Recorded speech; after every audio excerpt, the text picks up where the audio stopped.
மாணவர்கள் எவரும் போதைக்கு அடிமையாகாதீர்கள். அடிமையானவர்கள் மீண்டதாக சரித்திரமில்லை. எனவே உங்களையும் சமூகத்தையும் பாதுகாத்துக் கொள்ளுங்கள். உங்கள் நலன் கருதி கல்வி டிவி.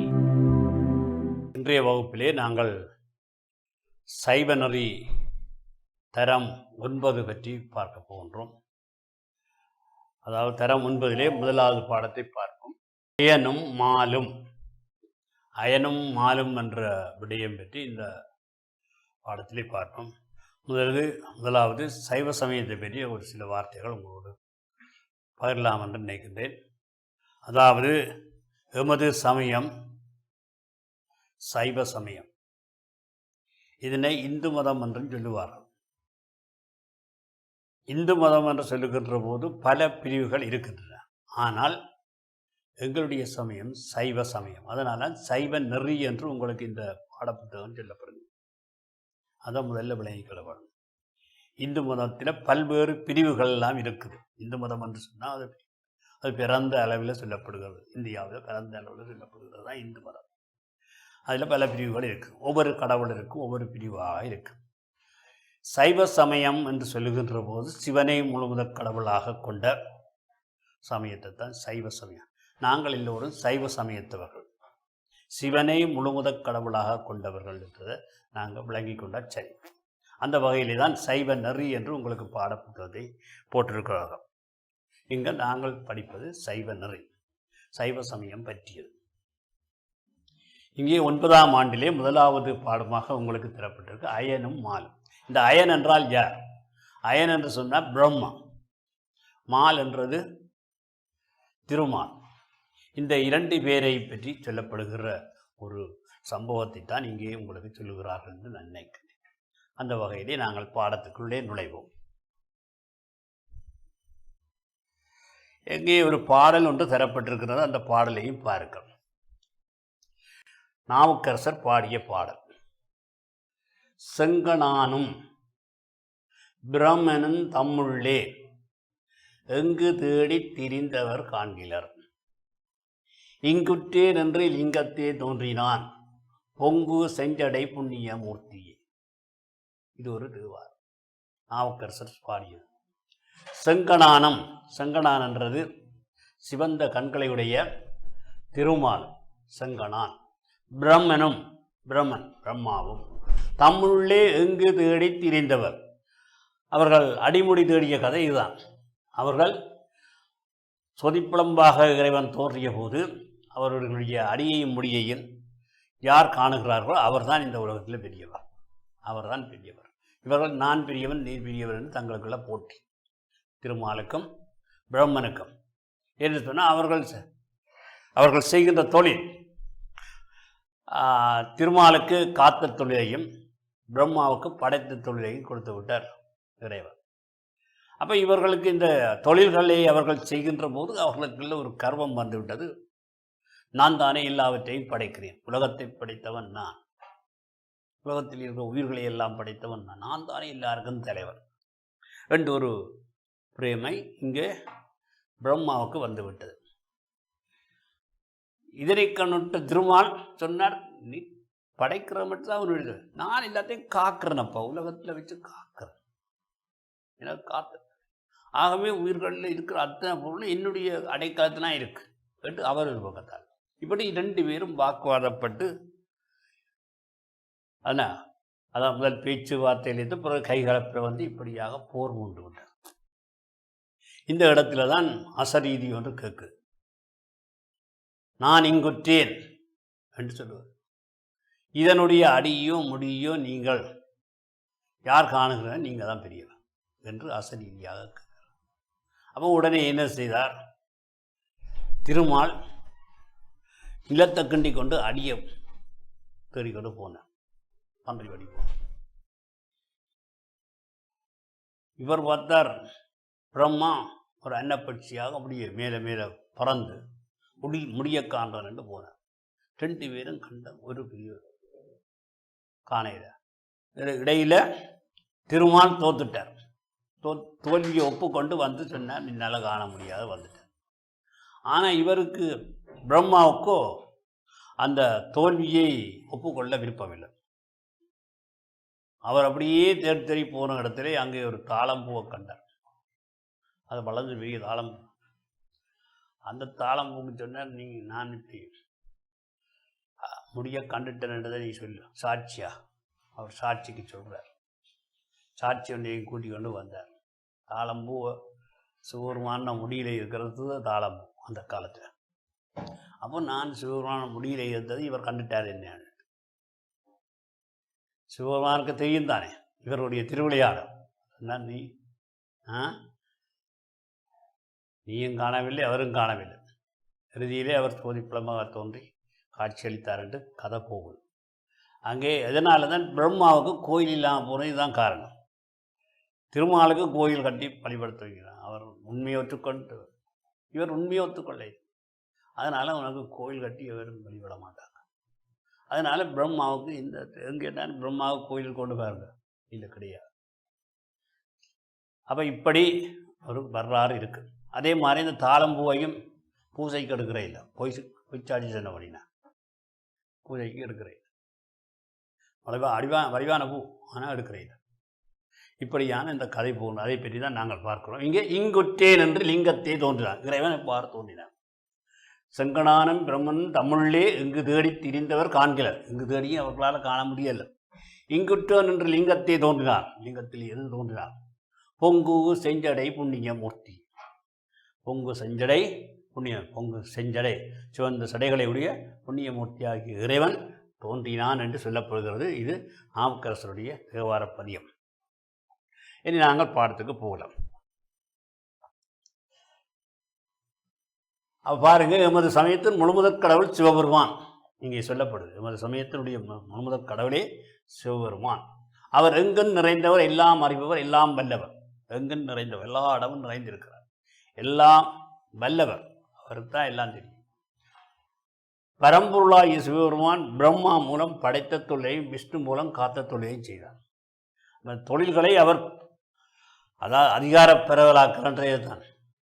தன்னுடைய அந்த தொழில்களை படைத்தல், காத்தல், அழித்தல், அருளல், மறைத்தல் என்று சொல்லப்படுகிற தொழில்களை ஒவ்வொரு மூர்த்தியிடம் கொடுத்தார். பிரம்மா நீ இதைப்பார், ஏங்கா திருமால் இதைப்பார். இப்படியாக அவர் படைத்த தொழிலை பிரம்மாவிடமும் காத்த தொழிலை விஷ்ணுவிடமும் கொடுக்கிறார். ஒரு முறை படைப்பு தொழிலுக்கு அதிபதியான பிரம்மன், நான் சொன்ன கதை வருகின்றது பாருங்க, தானே அண்டசராசனம் அனைத்தையும் படைப்பவர் பெருமிதம் கொண்டார். இவ்வளவு அண்டசராசனம் எல்லாத்தையும் நான் தானே படைக்கிறேன் என்று அவருக்கு ஒரு பெருமை வந்துவிட்டது. இவ்வளவு ஆயிரக்கணக்கான உயிர்களையெல்லாம் நான் தானே இப்போ படைக்கிறேன், அப்போ நான் தானே பெரியவன் என்றுதான் அவருக்கு.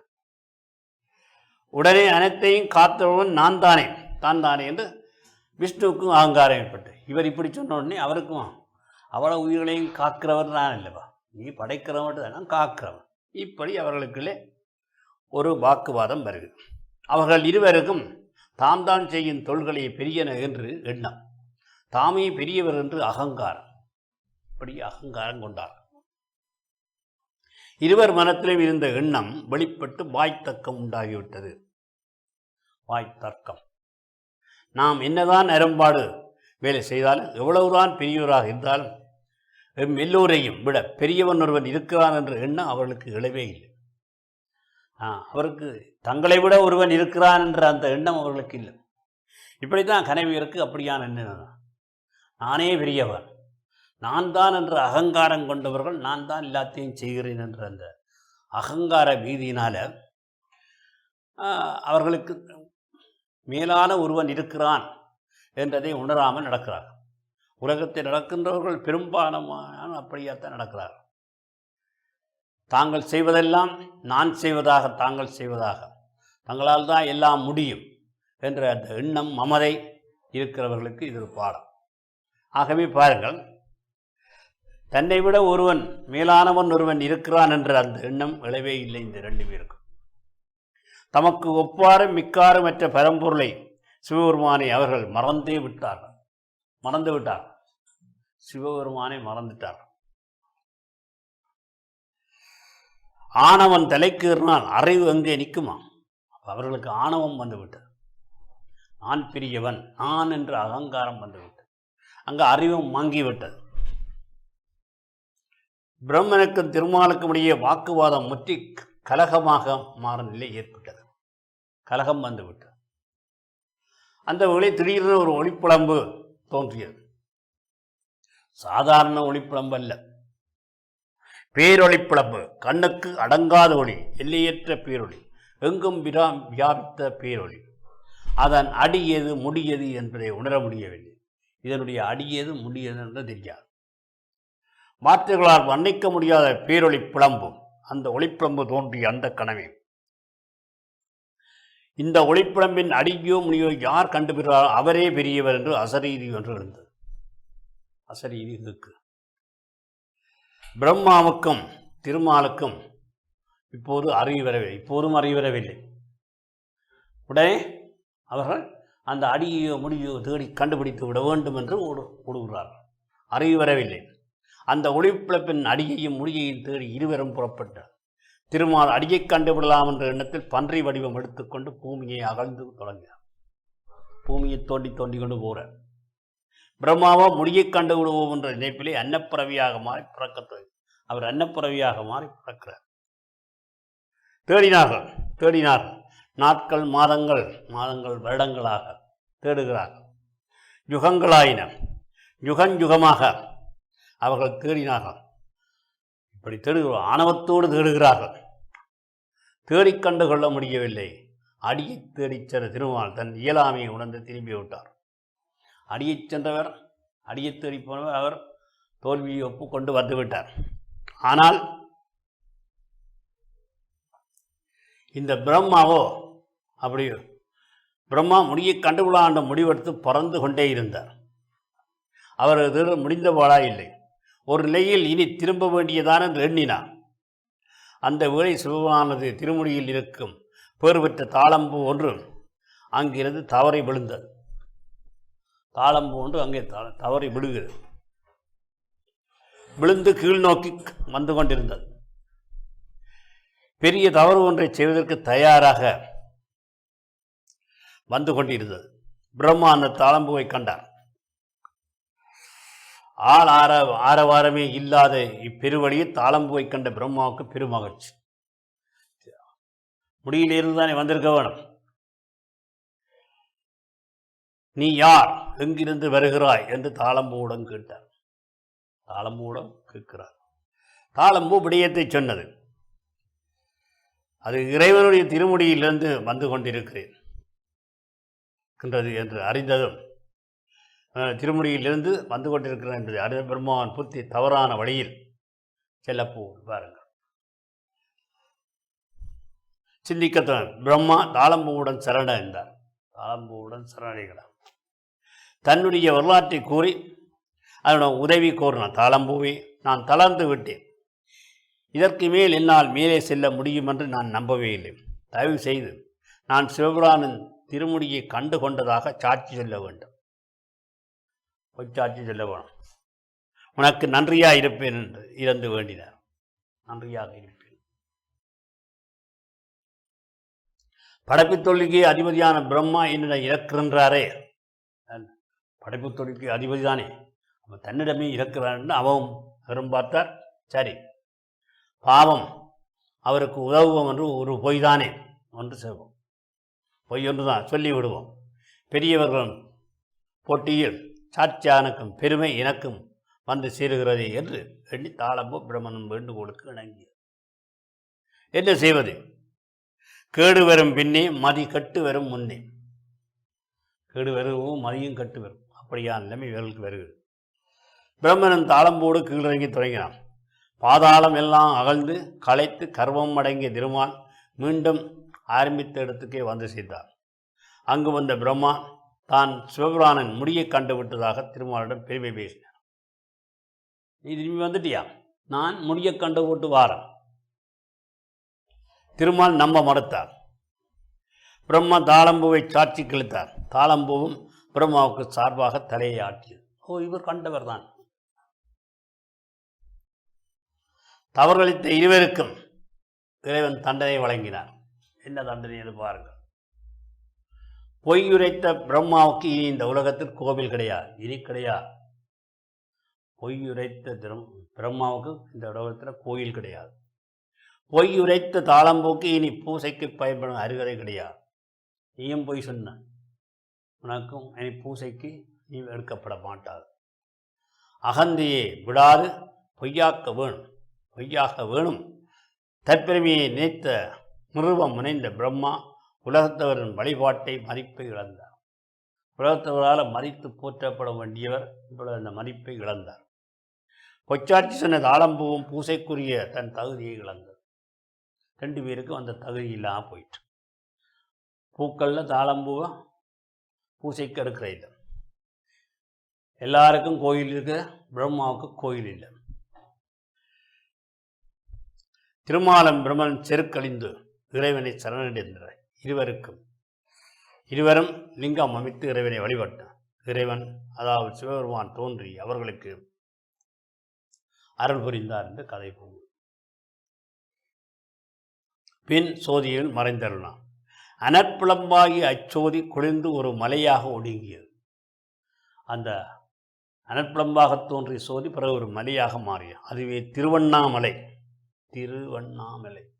நாங்கள் திருவண்ணாமலை என்று சொல்லுகிறது அதுதான். சோதிப்புலம்பாக தோன்றிய இறைவன் திருமால் பிரம்மன் இருவருக்கும் அருள் புரிந்த நாளையே நாம் திருக்கார்த்தியை தீப விழாவாக கொண்டாடுவோம். திருக்கார்த்திகை தீப விழா அதைத்தான் குறிக்கும்.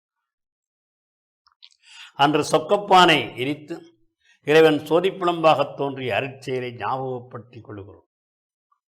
கோயில்களில் சொக்கப்பானை எரிக்கிறார். இந்த அருட்புலம்பாக இறைவன் தோன்றிய காட்சி தான் அங்கே வருகிறது. திருக்கார்த்திகை விளக்கீட்டு விழா திருவண்ணாமலையிலே மிக விசேடமாக நடைபெறுகிறது. திருவண்ணாமலையிலே நடைபெறும். இறைவன் சோதிப்புலமாக தோன்றிய நாளையை நாம் சிவராத்திரி தினமாகவும் அனுஷ்டிக்கிறோம். நாங்கள் சிவராத்திரி என்று நாங்கள் சொல்லுவோம். சிவராத்திரி தினமாகவும் அனுஷ்டிக்கின்ற வழக்கம் இருக்கும். விரதம் இருக்கிறோம்.